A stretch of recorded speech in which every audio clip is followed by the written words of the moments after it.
ஓம் ஸ்ரீ கருப்பண்ணசாமியே போற்றி போற்றி போற்றி. என் அன்பு குழந்தையே, உன்னை யாரும் புரிந்து கொள்ளவில்லை என்று நீ வருத்தப்படுகிறாய் அல்லவா?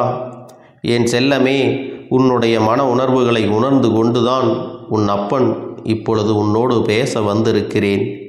என் செல்லமே, உன்னுடைய மனதிற்குள் இப்பொழுது என்ன இருக்கிறது என்று இந்த அப்பனிடத்தில் சொல்லிவிடு. என் செல்லமே, வாழ்க்கை என்பது எத்தனையோ சந்தோஷங்கள் வருகிறது, எத்தனையோ கஷ்டங்கள் வருகிறது. எல்லாவற்றையுமே நான் கடந்து வரத்தான் செய்கின்றேன்.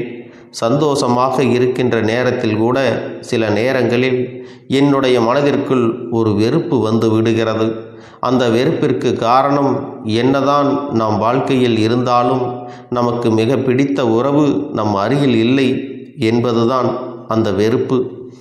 எவ்வளவுதான் பிரச்சனைகள் இருந்தாலும் அதற்கு நடுவிலே நான் நிம்மதியாக வாழ முடியவில்லை என்று நீ குழப்பத்தில் இருக்கிறாய் அல்லவா? இந்த உறவு பக்கத்தில் இல்லை, கருத்து வேறுபாடுகளில் இருக்கின்றது என்று நினைக்கும் பொழுது மனதிற்குள் நம்மோடு நன்றாக பேசிக்கொண்டிருந்தாலும் சில வார்த்தைகள் வரும் பொழுது அங்கே பிரச்சனைகள் வந்து விடுகிறது. இது இன்று சரியாகும், நாளை சரியாகும் என்று நினைத்தேன். பிரச்சனை வளர்ந்து வளர்ந்து கொண்டுதான் சென்று கொண்டிருக்கிறதே தவிர இதற்கு முடிவே இல்லை என்பது போல நடந்து கொண்டிருக்கிறது. எனக்கு எல்லாமே வாழ்க்கையில் கிடைத்திருக்கிறது, ஆனால் இந்த ஒன்று மட்டும் வாழ்க்கையில் எனக்கு மிகப்பெரிய பிரச்சனையாக வந்து விட்டது. நான் இந்த வாழ்க்கையை வெறுக்கவில்லை, நிச்சயமாக நான் வாழ வேண்டும் என்று தான் ஆசைப்படுகிறேன். ஆனால் என்னுடைய உயிரான உறவின் மனதில் இருக்கின்ற எண்ணங்கள் என்னை தவறாக நினைக்கும் பொழுது என்னால் இதனை ஜீரணிக்க முடியவில்லை. அப்பனே, அவர்கள் மனதில் என்ன இருக்கிறது என்பதை ஒருமுறை என்னிடத்தில் சொல்லிவிட மாட்டாயா?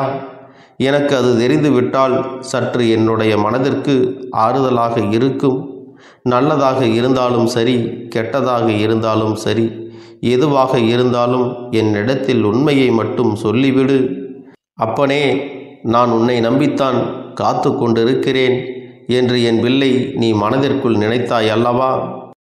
என் தங்கமே, உன் மனதில் இருக்கின்ற இந்த கவலைக்கு இன்று உன் அப்பன் தீர்வினை கொண்டு வந்திருக்கின்றேன். நீ நினைக்கின்ற உன்னுடைய உயிரான உறவு உன்னை பற்றி என்ன நினைத்து கொண்டிருக்கிறார் என்று அவனுடைய எண்ணம் இப்பொழுது உன்னை பற்றி என்னவாக இருக்கிறது? இனிமேல் இந்த வாழ்க்கையை அவர் எப்படி நடத்த வேண்டும் என்று நினைக்கிறார்கள் என்பதையும் இந்த அப்பன் உன்னிடத்திலே தெளிவாக சொல்லி விடுகிறேன். என் செல்லமே, இதை கேட்ட பிறகாவது நீ உன்னுடைய மனதில் நல்லதொரு தெளிவை கொண்டு வர வேண்டும். அப்பன் சொல்கின்ற அத்தனையும் நிதர்சனமான உண்மைகள். நான் ஒருபோதும் உன்னிடத்தில் எந்த ஒரு பொய்யையும் உன்னுடைய ஆறுதலுக்காக சொல்ல மாட்டேன். அடுத்ததாக என்ன நடக்கப் போகிறது என்பதைத்தான் உன்னிடத்திலே சொல்வேனே தவிர ஒருபோதும் நடந்த கற்பனை கதைகளை எல்லாம் அப்பன் உன்னிடத்திலே சொல்ல மாட்டேன். என் தங்கமே, இன்று சொல்கின்ற ஒவ்வொன்றும் சத்திய வாக்கு. உன்னுடைய உயிரான அந்த உறவின் மனதில் இருக்கின்ற உண்மைகள் உன்னிடத்திலே வெளிப்படுத்தப் போகிறேன். என் தங்கமே, அவரின் மனதில் என்ன இருக்கிறது தெரியுமா? பிரச்சனைகள் அடிக்கடி வருகிறது. ஒரு முறை பிரச்சனைகள் முடியும் பொழுது மீண்டும் மறுமுறை வேறு பிரச்சனைகள் வந்து விடுகிறது. இதுபோல மீண்டும் மீண்டும் பிரச்சனைகள் வந்துவிடக்கூடாது என்பதில் தெளிவாக இருந்தாலும் சந்தர்ப்ப சூழ்நிலைகள் மீண்டும் ஏதாவது ஒரு புதிய பிரச்சனையை கொண்டு வந்து விட்டு விடுகிறது. அதிலிருந்து தப்பிக்க முயற்சி செய்து எப்படியாவது சமாதானப்படுத்தி வெளியில் வந்தால் அடுத்த பிரச்சனை வந்து விடுகிறது. வாழ்க்கையில் நிம்மதி என்ற ஒன்று கிடைக்கவே மாட்டேன் என்கிறது. இதுபோல நிம்மதி இல்லாமல் எத்தனை காலங்கள் வாழ்ந்துவிட முடியும் என்று எண்ணிதான் அங்கே அவர் கவலை போட்டு கொண்டிருக்கிறார். அது மட்டுமல்ல, நீ அவர்களிடத்தில் பேசுகின்ற பொழுது அவர் மனதில் என்ன உணர்வுகள் இருக்கிறது என்பதையும், பேசுவதற்கு சரியான வாய்ப்புகள் கிடைப்பதில்லை என்பதையும், தான் நினைப்பதை தன் வாயில் சொன்னால்தானே அவர்களுடைய எண்ணங்கள் என்னவென்பது மற்றவர்களுக்கு புரியும். நமக்கு அதை பேசுவதற்கான வாய்ப்பே கிடைக்கவில்லை என்றால் நம்மால் எப்படி நம்முடைய உணர்வுகளை வெளிக்காட்ட முடியும் என்று மனதிற்குள் ஏக்கமும் அவர்களிடத்தில் இருக்கிறது. தனக்கு சரியான மரியாதை கிடைக்கவில்லை, சரியான மதிப்பு மற்றவர்கள் முன்னிலையில் கிடைக்கவில்லை என்ற வருத்தமும் இருக்கிறது. நீ பேசுகின்ற பொழுது என்ன பேசுகின்றோம், யாரை பற்றி பேசுகிறோம், யார் முன்னால் பேசுகிறோம் என்று எதையும் சிந்திக்காமல் பேசும் பொழுது அது அவர்களுக்கு மிகுந்த மனவேதனையை எல்லாம் கொடுத்திருக்கிறது. இதுவெல்லாம் ஒருபுறம் இருந்தாலும் இன்னொரு புறத்தில் அவர்கள் என்ன நினைக்கிறார்கள் தெரியுமா? அப்பனே, நான் எதையெல்லாம் பிரச்சனைகள் என்று ஒதுங்கி இருக்கிறேனோ, நான் ஒதுங்கி விட்டு வந்த பிறகுதான் அத்தனை கஷ்டங்களும் நமக்கு திரும்ப வருகிறது. அவர்கள் இல்லாமல் நம்மால் வாழ முடியாது என்று எனக்கு புரிந்தாலும், பல கஷ்டங்கள் வாழ்க்கையில் இருந்தாலும் என்னால் ஒரு சில விஷயங்களை தவிர்க்க முடியவில்லை. வாழ்க்கையில் என்னதான் இன்ப துன்பங்கள் இருந்தாலும் எல்லாவற்றையும் கடந்து அவர்களுக்கும் எனக்கும் இருக்கின்ற உறவு மிகவும் அழுத்தமான உறவு. இந்த உறவை பிரிவது என்பது என்னால் முடியாத காரியம் என்பதை இப்பொழுதுதான் நான் உணர்ந்து கொண்டேன். இது தற்காலிகமான பிரிவு மட்டும்தான், நிரந்தரமான பிரிவு கிடையாது. இப்பொழுதுதான் அவர்கள் மீது எனக்கு இருக்கின்ற அன்பு இன்னமும் அதிகமாக இருக்கிறது. அதனால் இந்த வாழ்க்கையை நான் நல்லபடியாக வாழ வேண்டும் என்று ஆசைப்படுகிறேன். என் வாழ்க்கையில் பாதியை தொலைத்து விட்ட பிறகு ஐயோ, நாம் பாதியை தொலைத்து விட்டோமே என்று வருந்துவதற்கு நான் விரும்பவில்லை. அதனால் மீண்டும் இந்த வாழ்க்கையை நான் தொடர விரும்புகின்றேன். அது மட்டுமல்லாமல் அவர்களை மட்டுமே குறை சொல்லி கொண்டிருக்க நான் விரும்பவில்லை. என் பக்கமும் தவறுகள் இருக்கிறது. அதனால் என் பக்கம் இருக்கக்கூடிய தவறுகளை நானே சரி செய்து அவர்கள் பக்கம் இருக்கக்கூடிய நியாயத்திற்கு மதிப்பு கொடுக்க விரும்புகிறேன். இத்தனை நாட்களும் இந்த வாழ்க்கை எப்படி வேண்டுமானாலும் சென்றிருக்கட்டும். இனிமேல் இங்கு எனக்கு சந்தோஷம் கொடுக்கும் என்று நான் நம்புகிறேன். அப்பனே, என் மனதிற்குள் இருக்கின்ற எண்ணங்களை நீ எப்படி மாற்றினாயோ அதேபோல என்னுடைய அந்த உயிரான உறவின் மனதில் இருக்கின்ற எண்ணங்களையும் நீங்கள் மாற்ற வேண்டும். உன்னுடைய அந்த உயிரான உறவு என்னிடத்திலே கேட்டுக்கொண்டது இந்த மாற்றத்தை தான் என்பதை நீங்கள் புரிந்து கொள்ள வேண்டும்.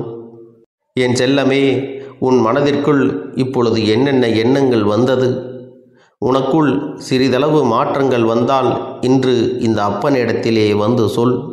என் செல்லமே, உன்னுடைய உயிரான உறவின் மனதில் எத்தனை மாற்றங்கள் ஏற்பட்டு இருப்பது போல உன்னுடைய மனதிலும் மாற்றங்கள் வந்தால் அது உன்னுடைய துணைக்கு எவ்வளவு சந்தோஷத்தை கொடுக்கும் என்பதை நீ நினைத்துப்பார். உன்னுடைய உயிரான உறவின் மனதில் எத்தனை மாற்றங்கள் ஏற்பட்டு இருப்பது உனக்கு சந்தோஷத்தை கொடுத்திருக்கிறது அல்லவா? இதுபோலதான் அவர்களுக்கு நீயும் சந்தோஷத்தை கொடுக்க வேண்டும். இந்த வாழ்க்கையில் உனக்கான பங்கு எந்த அளவிற்கு இருக்கிறது என்பதை நீ புரிந்து கொண்டு உன்னை நீயே மாற்றிக்கொள்ள நீ தயாராக இருக்க வேண்டும். உன் பக்கம் தவறே இல்லை என்றாலும் இந்த வாழ்க்கையை நீ சந்தோஷமாக வாழ வேண்டும் என்று நினைக்கும் பொழுது இருவரும் ஒருவருக்கொருவர் விட்டு கொடுத்து வாழ நினைக்க வேண்டும். என் செல்லமே, நீ நினைத்தது போலவே இந்த வாழ்க்கை மீண்டும் உனக்கு சந்தோஷமாக அமையும் என்பதில் எந்த ஒரு மாற்று கருத்துமே கிடையாது. இந்த கருப்பன் உன் வாழ்க்கையில் நான் பல விஷயங்களை நடத்தி கொடுக்க போகிறேன். எல்லாமே உன்னுடைய நல்லதிற்காக மட்டும்தான் என்பதை நீ புரிந்து கொண்டால் இன்று இருக்கின்ற இந்த சூழ்நிலையை நீ நிச்சயமாக கடந்து வந்து விடுவாய். என் தங்கமே, சில விஷயங்கள் உன்னை கடந்து சென்று விட்டது என்றால் எண்ணற்ற கஷ்டங்கள், உன்னை வாட்டி வதைத்த துன்பங்கள், துயரங்கள் எல்லாம் உன்னை விட்டு விலகிவிடும். இனிமேலாவது இதிலிருந்து தப்பிக்க வழி இருக்கிறதா என்று என் குழந்தையே நீ சிந்திக்கின்ற நேரத்தில் உன்னுடைய உயிரான உறவிடமிருந்து உனக்கு நல்ல செய்தியும் வந்திருக்கிறது. எத்தனையோ சூழ்நிலைகளுக்கு நடுவிலும் அதிலிருந்து அந்த பிரச்சனைகளை தாண்டி வருகின்ற பொழுதிலும் உன்னுடைய உயிரான உறவு உனக்காக எதையும் செய்ய துணிந்திருக்கிறார் என்பதை நீ நம்பி அவர்களோடு வாழ வேண்டும். என் செல்லமே, இனிமேல் உன் துணையோடுதான் நீ எல்லா விஷயங்களையும் கடந்து வரப்போகின்றாய். உன்னுடைய வாழ்க்கையை பற்றிய விஷயங்களில் நீ மன தெளிவோடு எல்லாமே நம்முடைய எதிர்காலத்தை நல்லபடியாக மாற்றுவதற்காகத்தான் உனக்கு இப்படியெல்லாம் நடக்கிறது என்பதை புரிந்து கொள்ள வேண்டும். என் பிள்ளைக்கு வாழ்க்கையில் சந்தோஷத்தை கொடுக்க வேண்டியது இந்த கருப்பன் என்னுடைய பொறுப்பு. மனதிற்குள் இருவரும் நீங்கள் ஒற்றுமையாக இருந்தால் நிச்சயமாக உங்கள் வாழ்க்கையை யாராலும் கெடுக்க முடியாது. உங்கள் அருகில் உங்களுக்கு கெடுதல் நினைக்க யாராலும் நெருங்கவும் முடியாது. சிறு சிறு பிரச்சனைகளை தூண்டிவிடுகிறவர்கள் எல்லாம் உங்களுடைய தெளிவினை கண்டு தலைதெறிக்க ஓடிவிடுவார்கள். மற்றவர்களுக்கு வாய்ப்பு கொடுக்காமல் உங்கள் வாழ்க்கையில் நீங்கள் தெளிவோடு இருந்து விட்டால் நிச்சயமாக சந்தோஷம் என்பது உங்களை தொடர்ந்து வந்து கொண்டே இருக்கும். என்னுடைய பிள்ளையின் வாழ்க்கையில் நிம்மதியை கொடுக்க வேண்டியது இந்த கருப்பன் என்னுடைய கடமை என்பதை நீங்கள் புரிந்து கொள்ள வேண்டும். என் செல்ல பிள்ளையே, இந்த கருப்பண்ணசாமியின் ஆசீர்வாதங்களும் அன்பும் துணையும் என்றென்றைக்கும் உனக்கு முழுமையாக கிடைத்து கொண்டே இருக்கும்.